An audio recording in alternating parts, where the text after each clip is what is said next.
Efectivamente, no podemos escoger siempre los días que nos tocan para las grabaciones y las presentaciones del 593 Ecuador. Tenemos un programa intenso esta semana, quiero hablarles de muchas cosas, quiero invitarles a reflexionar sobre otras, pero comencemos inmediatamente en Quito.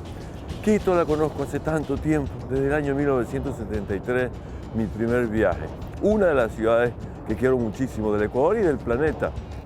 Y cuando voy por ahí, algunos cambios me sorprenden. Un día hace poco en el centro colonial, continuando mi camino por la plaza de San Francisco y enterándome del progreso que llega a Quito con su transporte urbano, también el metro, me sorprende que la plaza de San Francisco, la de la leyenda de Cantuña, la de tanta historia, la de la fuente de agua que ya no está ahí, que está en Calacalí, que va y viene su historia, ha sido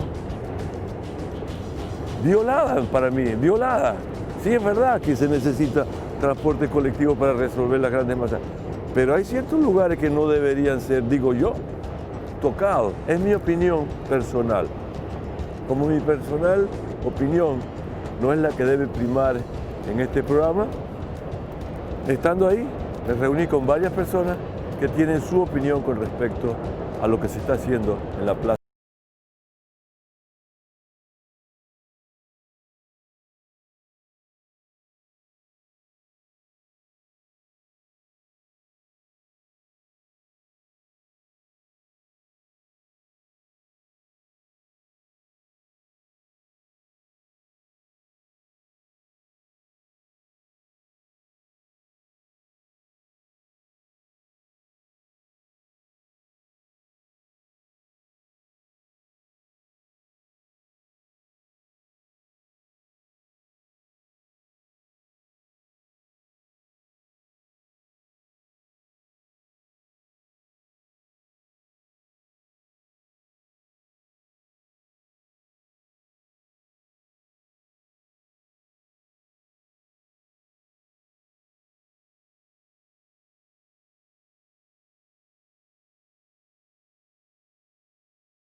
Usan las leyendas y la realidad. Aquí mismo a muy pocos metros tenemos la cripta donde está enterrado Cantuña, lo cual te lleva a la pregunta, ¿por qué a la época colonial enterraban a un indígena en un lugar tan privilegiado? ¿Qué desierto hubo? La relación siempre será un misterio, como el misterio más grande de esta ciudad, y que siempre vale la pena que lo repitamos: el tesoro de Atahualpa. Esta es la única capital suramericana que le negó su tesoro al invasor. Esa es otra razón por la que tenemos que llenarnos de orgullo real. San Francisco y tantos lugares arqueológicos de Quito y del Ecuador, el aeropuerto nuevo de Quito, las cosas que se callan por conveniencia porque no tienen valor. ¿Qué valor pueden tener piedras talladas antiguamente, vasijas de barro, huesos? Nosotros tenemos en el nuevo aeropuerto de Quito certificado por el IMPQ, el hallazgo de 300 tumbas de pozo profundo de características similares a las que tenemos aquí en el Museo de Sitio en la Florida. ¿Debajo de la pista? Debajo de la pista.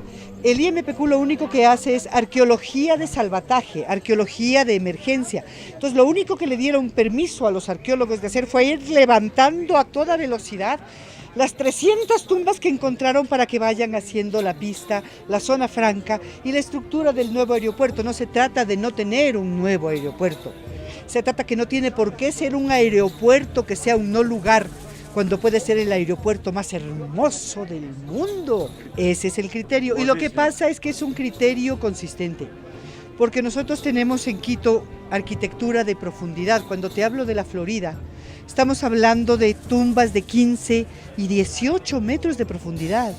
Una arquitectura de profundidad como la que se conoce en el mundo entero, por ejemplo en Turquía, en Capadocia. Nosotros tenemos una arquitectura profunda aquí, que incluye San Francisco. Aquí llegan 3 incas. Primero llega Tupac Yupanqui y reconoce la gran ciudad de Quito. Después llega su hijo Huayna Cápac, que se establece aquí y hace aquí su residencia y su palacio, en lo que es actualmente San Francisco. Y luego Atahualpa. Entonces nosotros tenemos una memoria que tenemos que recuperar y sobre todo estudiarla, porque el gran problema es que no se estudia, no conocemos, no sabemos, porque nos quitan, no nos dan una identidad colonial, esa ya la tenemos. Dennos lo que nos han quitado, la memoria que nos merecemos. Entonces se trata simplemente de ver lo que tenemos debajo de los pies, no es sino eso. Y nos lleva al metro. No es que estemos en contra del progreso ni de la política de un personaje o de una organización o de una administración. Lo que queremos que nos explique, y nadie nos explica desde el punto de vista oficial, no podemos ver detrás de esas barreras ahí nada, nadie nos contesta, nadie nos devuelve llamadas, nadie nos dice. Bueno, yo te voy a decir lo que está pasando, es un delito patrimonial lo que está pasando allí. Delito con todas las letras, porque eso es lo que está ocurriendo. Porque además está establecido en la legislación anterior, en la legislación que se acaba de aprobar en la Asamblea, ¿cuál es el tratamiento que se tiene que tener para el patrimonio? Aquí la investigación que se ha hecho es 1 metro cuadrado y 60 centímetros de profundidad, lo cual es un insulto académico. Yo te digo, si hay una investigación arqueológica, que nos presenten a los arqueólogos, a los grandes especialistas nacionales e internacionales que vienen a investigar el pasado de la ciudad, que es el primer patrimonio cultural de la humanidad. ¿Qué altura nos merecemos saber? Que nos presenten a los especialistas, que se traigan así como hace Perú, así como hace México, ¿ah? Discusiones académicas que nos permitan enriquecernos, saber, que nos permitan llegar al metro y vernos, llegar al aeropuerto y vernos, y no ir de compras o ir al cine. No se trata de parar el metro, no solamente que ya una ciudad como Quito necesita un metro, es más que eso. El metro ya está instalado en el imaginario de la ciudad. Pero yo tenía 15 años la primera vez que fui a México. E iba apurada porque tenía que cambiar mi visa. Y en una estación de metro yo corría entre los millones de gente que hay en México y de repente veo una serpiente alada que se viene acercando, ¿no? Y me encuentro en la mitad de una estación de metro, una maravillosa punta de pirámide y un letrero que decía, aquí abajo está la pirámide. ¿Por qué México sí, nosotros no? Perdóname, ¿qué somos menos? ¿Somos más? No, somos iguales y tenemos el mismo derecho. Entonces los centros comerciales no son más importantes que el orgullo de ser quien soy, porque eso no lo compras en ninguna tienda.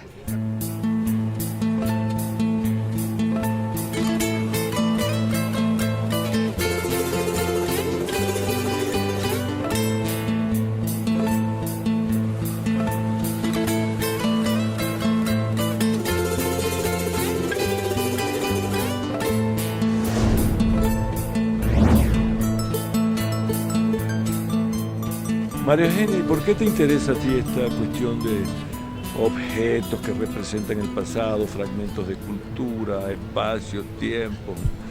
¿Qué importancia tiene eso? Hoy en día lo que necesitamos son metros, centros comerciales, lugares de entretenimiento, ruedas moscovitas. Eso es lo que da el billete.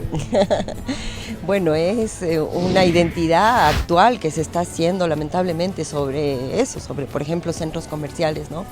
Pero los objetos antiguos representan una identidad no necesariamente antigua, sino presente, es decir, es como una persona la identidad, ¿no? La identidad es una persona. ¿Quiénes fueron sus padres? ¿Qué pasó en su infancia? ¿Qué pasó en su adolescencia? ¿Qué sé yo? Y sobre esa base uno construye la psiquis, por ejemplo, ¿no? La de emoción y todo eso. Igual sucede con los pueblos. O sea, un pueblo tiene una historia, una memoria que es la base también de su personalidad, de su identidad. En este caso, hablamos de varias identidades para el Ecuador, ¿no?